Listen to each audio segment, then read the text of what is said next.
हिंदी में शब्द क्या होते हैं ना।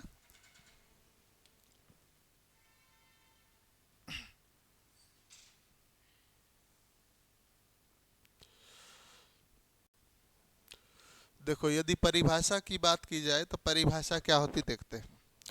जब दो या दो से अधिक वर्णों के मेल से जो सार्थक अर्थ का शब्द बनता है, या फिर बोल सकते हैं दो या दो से अधिक वर्णों के मेल से जो भी सार्थक शब्द बनता है उसे वर्ण कहा जाता है। इससे क्या समझ में आएगा, क्या नहीं आएगा। जैसे हमने वर्णमाला में क पढ़ा था, ऐसे आपने देखा होगा म देखा होगा, इसके बाद ल देखा होगा, इसके बाद एक देखा होगा आपने क देखा होगा, इसके बाद र वर्ण देखा होगा, और एक देखा होगा न। ठीक है। अब ये कितने वर्ण है बताना जरा। तीन है, क्या दो से अधिक है कि नहीं है अधिक? दो से अधिक है। तो इसने क्या बोला है, दो या दो से अधिक वर्णों का सार्थक मेल होता है। मतलब यदि इसको हम मेल करते हैं, क्या करें, क म और ल। इसके बाद इधर देखोगे क र और ण। देखो, कुछ न कुछ करम कमल से क्या समझते हो आप लोग? कुछ न कुछ बात समझ में आई कि किसी का नाम हो सकता है। ऐसे ही यहाँ देखोगे करण देखा आपने, तो करण से भी किसी न किसी का नाम हो गया है। इसी प्रकार आपने देखा हो गया एक रा अक्षर, इसके बाद एक म देखा है ना। तो मैं इसको अलग से नहीं लिखा, साथ में लिख दिया, ठीक है। या फिर आप इसको लिखना चाहो तो ऐसे लिख सकते हो, र प्लस आ प्लस म प्लस, और भी तोड़ना चाहो तो है ना। अब इनको जोड़ोगे आप तो क्या बनेगा, राम बनेगा कि नहीं बनेगा। राम से क्या समझेंगे हम कि ये किसी न किसी का नाम हो सकता है। तो परिभाषा कैसे बन रही शब्द की, दो या दो से अधिक वर्णों के सार्थक मेल से शब्दों का निर्माण होता है। आई बात समझ में। वैसे ही प्रश्न यहाँ से एक बनता है, यह भाषा की सबसे छोटी सार्थक अर्थ देने वाली इकाई है। मतलब सबसे छोटा अर्थ देने वाली इकाई है, क्योंकि ये अर्थ देती है। शब्द क्या है, जैसे करण लिख दिया अपन ने, दिलीप लिख दिया, तुम्हारा नाम क्या, सुशील। भाई ये शब्द है कि नहीं एक, और ये इससे पता चलता है कि किसी न किसी का नाम है। आई बात समझ में। तो यह क्या होती है, भाषा की सबसे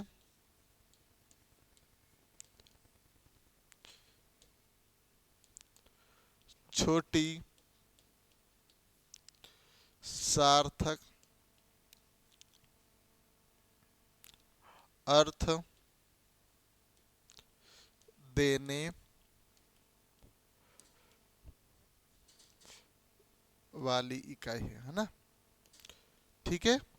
लेकिन ये पूर्ण अर्थ नहीं देती। पूर्ण अर्थ कौन देता है, कारण बताओ। ये तो अर्थ तो दे रही सार्थक अर्थ, लेकिन पूरा अर्थ नहीं देती है। अब कमल से तो आप ये समझ जाओगे कमल किसी का नाम होगा, लेकिन कमल कौन है, क्या कर रहा है, ये पूरा अर्थ मिल रहा है क्या?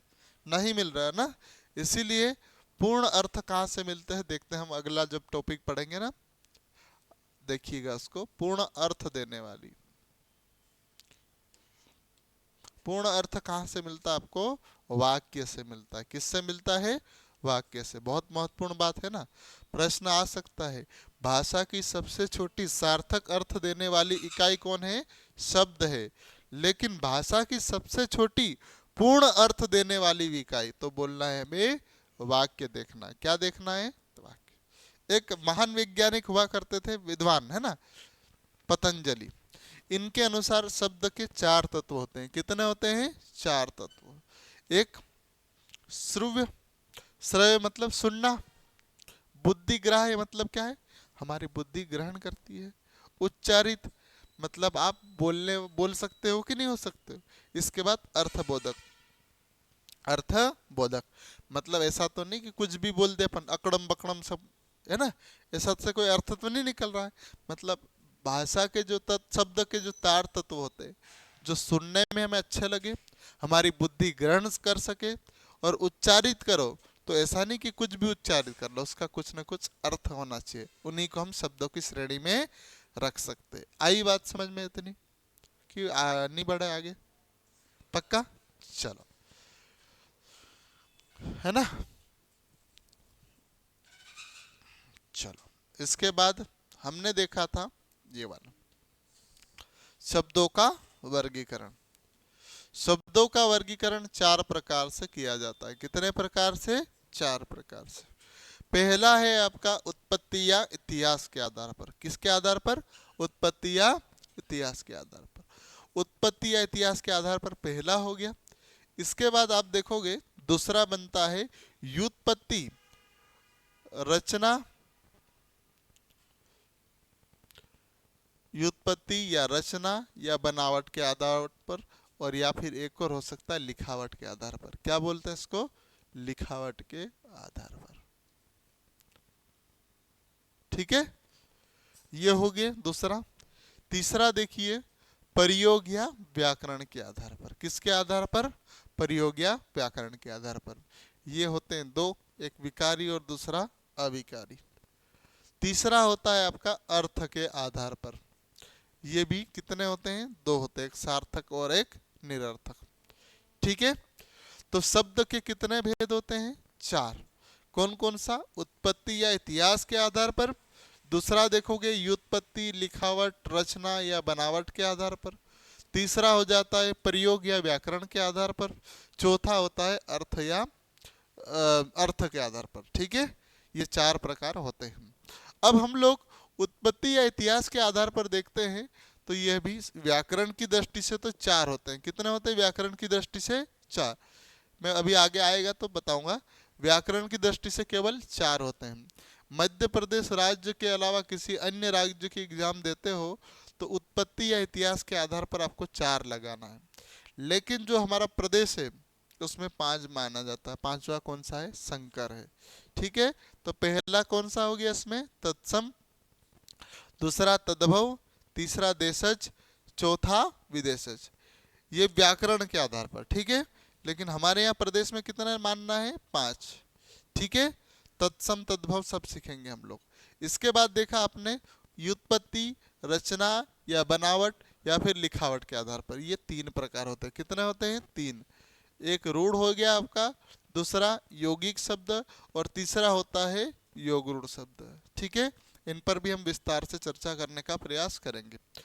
प्रयोग या व्याकरण के आधार पर जाएंगे तो एक विकारी होता है, दूसरा अविकारी होता है। एक विकारी और दूसरा अविकारी। विकारी शब्द वे शब्द होते हैं जो लिंग, वचन, कारक के आधार पर परिवर्तित हो सकते हैं। अविकारी, अविकारी ऐसे शब्द जो परिवर्तित नहीं हो सकते। देखो, विकार का मतलब होता है परिवर्तन। क्या होता है? परिवर्तन। अब विकारी शब्द तो मतलब परिवर्तित हो सकते हैं, अविकारी अलज्ञा की नहीं लग गया, परिवर्तन अलज्ञा मतलब नकारात्मकता।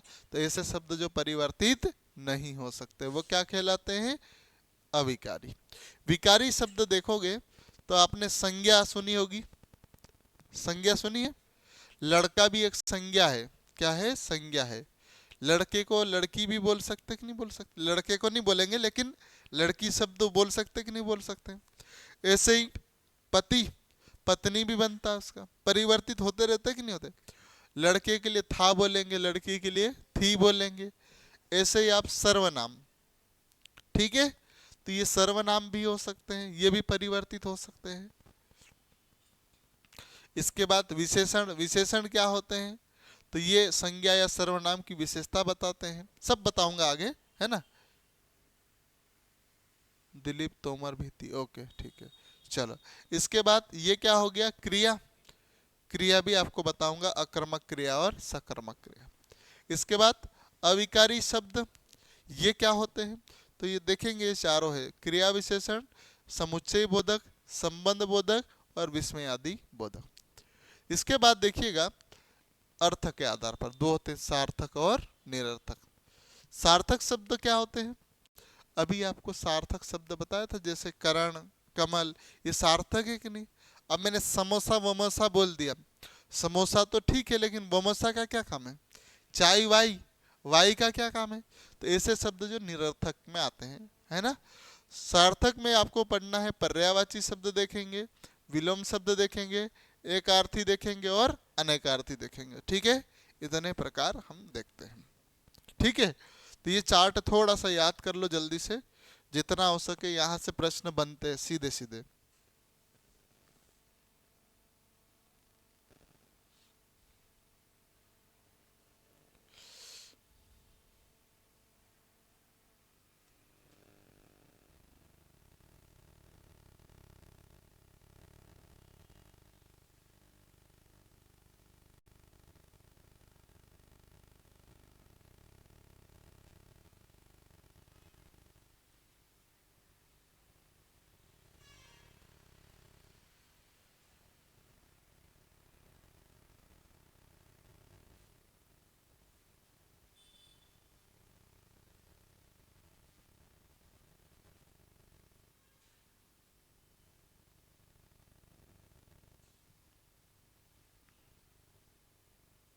हाँ रावत जी।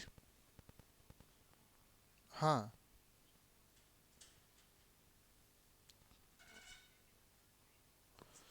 अभी जो चौथी में उनके लिए ना, पांचवी का तो चल ही रहा है।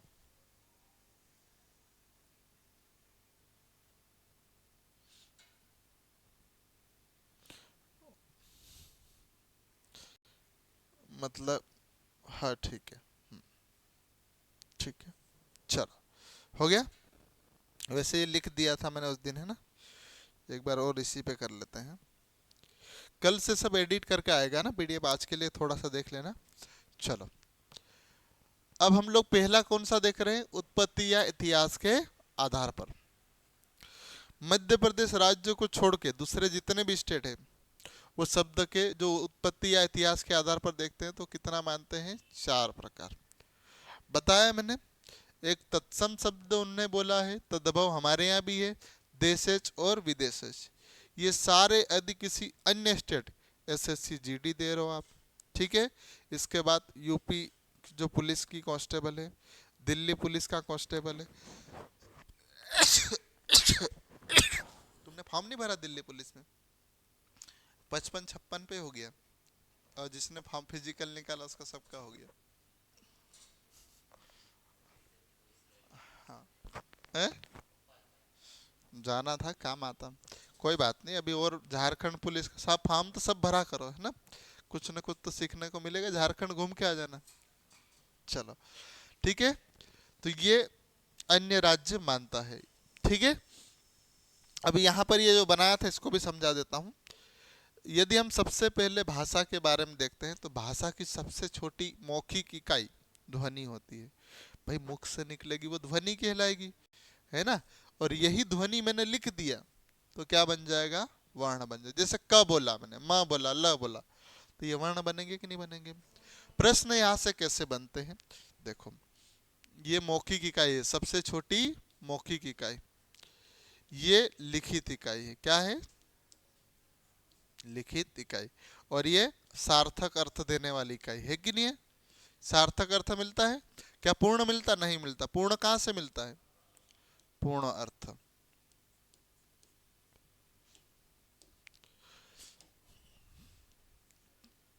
और ये तो भाई पूरी बातें बताना है पैराग्राफ में। तो प्रश्न कैसा कैसा आता है? भाषा की सबसे छोटी मौखिक इकाई, तब हमें लगाना है ध्वनि पे। किस पे लगाना है? ध्वनि पे। कहाँ ध्यान है? ए? चलो, इसके बाद वर्ण क्या होते हैं? तो यह सबसे छोटी इकाई होती है। सीधा सीधा प्रश्न आए कि भाषा की सबसे छोटी इकाई कौन सी है? मौखिक दिया, ध्वनि दिया, सब दिया है। मौखिक नहीं दिया, बस केवल ध्वनि दे दिया, वर्ण दे दिया, शब्द और वाक्य दे दिया। तब भी हमें किस पर लगाना है? इस पर लगाना है। और भाषा की सबसे छोटी लिखित इकाई बोले तब भी वर्ण पे लगाना। ना मौखिक ना लिखित बोले तब किस पर लगाना है? वर्ण पे। मौखिक बोल देगा तो ध्वनि पे लगाना है, लिखित बोल देगा तो वर्ण पे लगाना। लेकिन मौखिक भी नहीं बोला और लिखित भी नहीं बोला तो किस पे लगाएंगे? वर्ण पे लगाना। सार्थक अर्थ देने वाली इकाई शब्द, पूर्ण अर्थ देने वाली इकाई वाक्य। ठीक है, प्रश्न बनता है ना। एक प्रश्न यहाँ से 100% बनेगा। आगे देखें, अब हमारा जो MPESB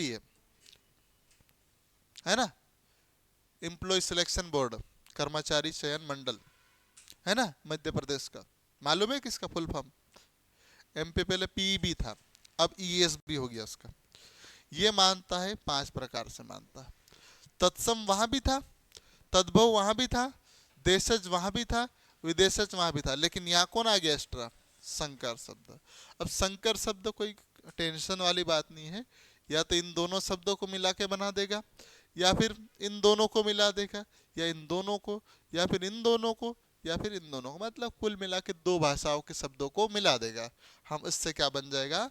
संकर शब्द। आई बात समझ में? तो मध्य प्रदेश में आपको मानना है 5। ठीक है, चलिए कभी सुधार करेगा तो बताएंगे, अभी तक तो 5 मानता है ना।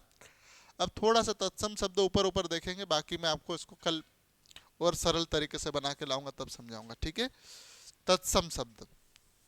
तत्सम शब्द क्या होते हैं, कोई बता सकता है क्या?